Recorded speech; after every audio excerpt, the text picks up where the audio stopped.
Hello guys, अस्सलाम वालेकुम। आज हम बनाने वाले हैं वटाणे मसूर की अखनी। इसके लिए मैंने ये सब रेडी कर लिया है। अब हम इसे पकाएंगे। 2 चम्मच तेल, गरम मसाला, बटेटे,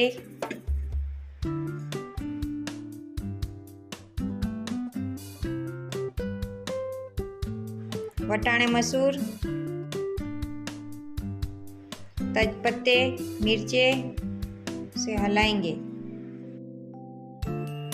आदू लहसुन पेस्ट, हल्दी, चटनी 2 चम्मच, नमक और थोड़ा सा पानी।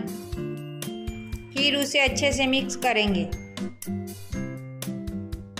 ये देखो हमारा मसाला रेडी हो चुका है। अब डालेंगे हम 4 गिलास पानी, कोतमीर, पुदीना, टमाटर और चावल का। अब चावल धोएंगे, उसमें डालेंगे। अब उसे हलाएंगे। अब उसे हम ढककर 4-5 सीटी तक पकाएंगे। ये देखिए हमारी अखनी रेडी हो चुकी है। अगर आपको रेसिपी अच्छी लगी हो तो लाइक करें, शेयर करें एंड सब्सक्राइब करें। Thank you.